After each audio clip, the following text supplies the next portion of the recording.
Symptom-based medicine approach, conventional medicine tackles depression completely wrong. Rather than determine what actually creates that depression, many doctors immediately reach for their prescription pad. That explains why 1 in 6 Americans take some kind of psychiatric drug, mostly antidepressants. This is not normal. Let's say you complain to your doctor about chronic feelings of sadness and despair. He or she might say you have a disease called depression. But depression is not the cause of your sadness and despair. It's just a name we give to a group of people for the purpose of giving them all the same drug therapy. Feel sad and full of despair? You have depression and you need an antidepressant. Case closed, but it isn't. Literally for 60 years, I struggled with feeling depressed. It's not fun to be that person who can't get up and go because it's just not, the enthusiasm just isn't there, you know. Nobody ever associated my depression with diet, with food before. They just didn't make that connection. When I started eating right, you know, the clouds lifted and I thought, wow. And I was diagnosed with celiac. It's like, wow, okay, this wasn't my fault and it's getting better. When I was struggling with Hashimoto's, it was really, really scary for me because I had anxiety attacks and panic attacks that I'd never had before. I started to have new onset anxiety disorders, and I started to have social anxiety. One of the worst things that happened with Hashimoto's is that I started to have brain fog. The brain fog that comes along with thyroid disease is quite scary because you don't know what's happening to you. So you can go from being this really intelligent person that's on top of your game, you know, can tell jokes very quickly and can study things and remember things very quickly, to all of a sudden walking into rooms and forgetting why you got there in the first place. That can be very, very scary when you feel like your mind is slipping away from you, where you're slowly losing parts of yourself. People with thyroid disorders can exhibit a lot of symptoms that affect their brain. Some of the things that I've seen are going to be fatigue, brain fog, apathy, irritability, anxiety, panic attacks. We're also going to see times of depression. I've seen people who are misdiagnosed with bipolar disorder, and I've even seen people who were hospitalized for psychotic disorders as a result of Hashimoto's. But actually, the thyroid condition can be a root cause of a lot of your brain symptoms. When we see a lot of chronic patients have hypothyroidism, their chief complaints are depression and fatigue, and most of that is brain-based in some of these patients. Because as their brain gets inflamed, they can't activate their brain, so they have depression. Their fatigue is really brain-based, because they have no need to do anything, and everything they do activates their brain. So their exhaustion and depression is really all brain, has nothing to do with the thyroid. So when they spend all this time trying to figure out the right thyroid medication dosage, they're usually unsuccessful because they haven't really addressed their brain autoimmunity or their autoimmunity in general. What I really like to recommend for people with Hashimoto's and for thyroid disease is to focus on eating a whole foods-based diet that's minimally processed. We published a study 4 years ago. We looked at 400 healthy blood donors in the U.S., and we measure their antibodies to wheat protein and milk protein. And we found that there's actually close to 15% of the population that had antibodies to different proteins associated with casein and gluten, right? And of those, we found half of them had brain antibodies. So the Hashimoto's hypothyroid person is very genetically susceptible to gluten and wheat. So when you add in their antibodies for the thyroid attached to the brain, and being thyroid hormone deficient turns on brain inflammation, and many of them have gluten intolerances, and that turns on brain degeneration, brain inflammation, we see that. As far as nutrients go, some of the most important nutrients that we want to address are going to be selenium. Selenium deficiency has been recognized as an environmental trigger for thyroid disease. We find that 200 to 400 micrograms of selenium methionine can reduce the attack on the thyroid gland by about half. We also see that it reduces anxiety. We also see that it reduces hair loss and a whole host of other thyroid symptoms. Some things that you can do in your very own home include going on a gluten-free, dairy-free, and soy-free diet. We see transformations sometimes in as little as 3 days, where people's symptoms will melt away once they do that. Vitamin D is a critical brain nutrient and has been linked to improvement in cognitive function, and delay in many chronic brain disorders. Do you have food allergies or sensitivities? Food allergies create a metabolic disorder that can lead to a whole host of mental symptoms, including depression. Gluten and dairy are the major culprits. In fact, partially digested dairy and wheat particles are found in the urine of severely depressed patients, as well as children with autism and ADHD and schizophrenics. These proteins change the brain function and can lead to not only depression, but also psychosis and autism. What are the symptoms of gluten sensitivity, and what kind of brain disorders actually are resulting from gluten sensitivity? Oh my goodness, it runs the gamut. There are a number of papers of reversing schizophrenia. In the medical literature, reversing schizophrenia with a wheat-free diet, these are not celiacs, these are gluten-sensitive people. Reversing schizophrenia, a year later, they're still checked out of the treatment centers and they're not on any meds. Mm-hmm. And they publish a year later, these people are fine now as long as they're wheat-free. Yeah. So it can be schizophrenia. Most common is depression or anxiety. Those are they're called the affective disorders with wheat sensitivity. Well, one of the things we've been learning over the last few decades, in addition to the brain science of how we can increase our brain connections and build new brain cells, is that inflammation is a common denominator across a whole spectrum of diseases, pretty much all chronic disease, whether it's heart disease, cancer, diabetes, obesity, of course autoimmune and inflammatory diseases, but also brain disorders.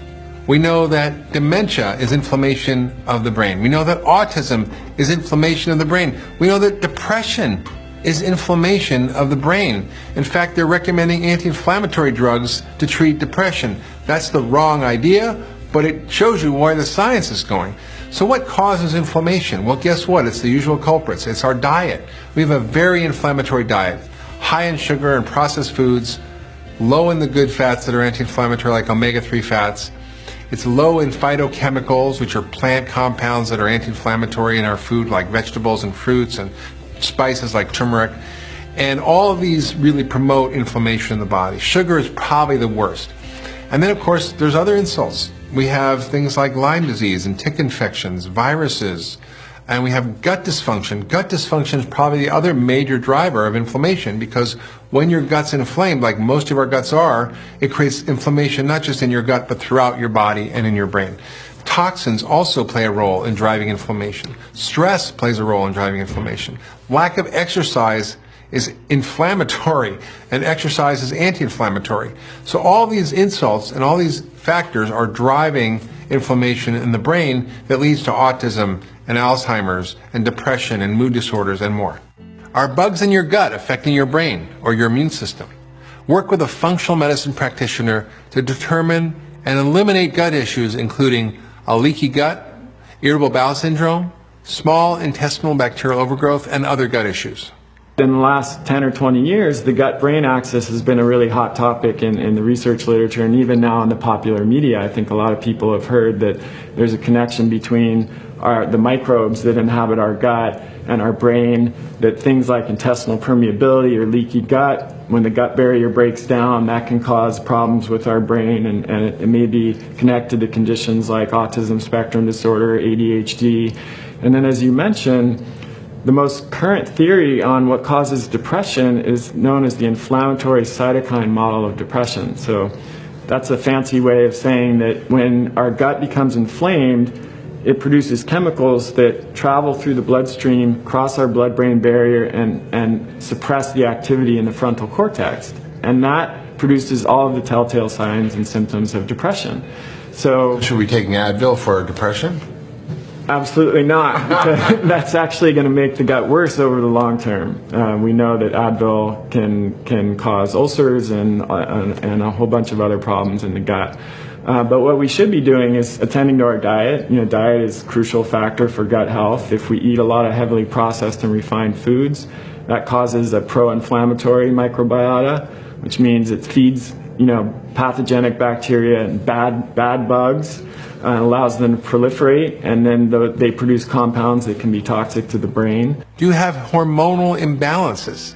Out of balance hormones like insulin and cortisol can detrimentally impact depression. A real, whole, unprocessed foods diet combined with lifestyle factors like stress control can help balance your hormones. things like parabens, BPA, they mimic estrogen in the body and disrupt our own natural hormonal rhythm. High stress is huge and contributes to hormonal imbalances, so there's a lot of variables. Another major cause of depression and anxiety is stress.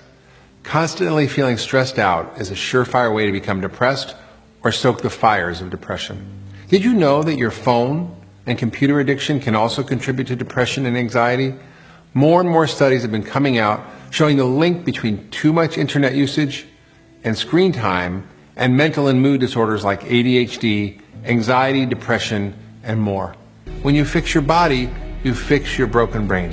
Your energy, your memory, your focus, and your joy will all increase. Depression will fade away like a bad dream.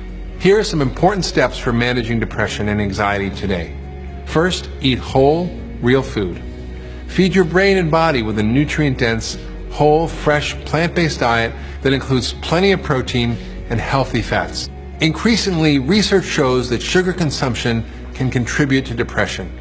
Become a detective and find and avoid hidden sources of sugar which are more prevalent than you think. We're addicted to sugar for a number of reasons. One, it's in everything. A second reason that I think is overlooked is we've shifted our palate. Very salty, very sugary, very kind of powerfully flavored foods. And so people's palates have shifted towards craving and desiring that. So there's a way that as we talk about sugar being toxic, part of me feels like people have gotten quite confused. Sugar is a nutrient that our brain is quite dependent on and uses every day, and maintaining healthy blood sugar is absolutely critical, and cutting out simple sugars from your diet is one of the most important steps, I think, for people to take to reclaim their eating. At the same time, when you eat a plant-based diet, you're eating a lot of sugars, but they're a slower burning, lower glycemic index sugar, and they come again with all these nutrients. What's really, I think, hurting us are the sugars, the empty calories that don't come with any nutrients. Exercise regularly and intensely. Again, studies show exercise is as good as, and even better than antidepressants in treating depression. And in fact, one of the most powerful things it does is increase BDNF. That's called brain-derived neurotrophic factor. It's like miracle grow for your brain. And what that does is it increases new brain cells, it increases the connection between brain cells. So you can remake your brain at any age. And exercise is one of the most powerful tools to do that. Exercise for our brains lights it up. And as we talked about, exercise sounding like movement, really lighting up the brain. We can be in a state of stuck. And we can go from that state of stuck to feeling lit up just by movement, just by exercising. A simple 10-minute walk can start to fire those neurons and start to wake everything up and really turn the lights on. Also, get enough sleep. Terrible sleep will only contribute to and exacerbate depression. So you want to aim for 8 hours of solid, uninterrupted sleep every night. It doesn't take a neurologist to tell you that lack of sleep makes you crazy. Sleep is incredibly important for the remapping of neurons, of consolidation, trimming of thoughts and emotions and processes that happened all day. It's like you eat a meal, you got to digest it. You have an experience, your mind has to digest it. Feeling fully energized and maintaining great brain health ultimately requires taking out the bad stuff and putting in the good stuff, including food choices and lifestyle choices. Many of us get too little good food, too few nutrients, not enough good light and air, water, rest, sleep, rhythm, exercise, both mental and physical, and too little community and love and meaning and purpose. Getting all of these ingredients for health is absolutely important for an optimally functioning brain. Using the advice outlined by our experts can create major shifts in your body and your brain. In the next episode, we talk to our experts about traumatic brain injury, which unfortunately is rarely treated properly. You'll learn how things like diet and supplementation can actually help create dramatic recoveries after traumatic brain injury. I'll see you there.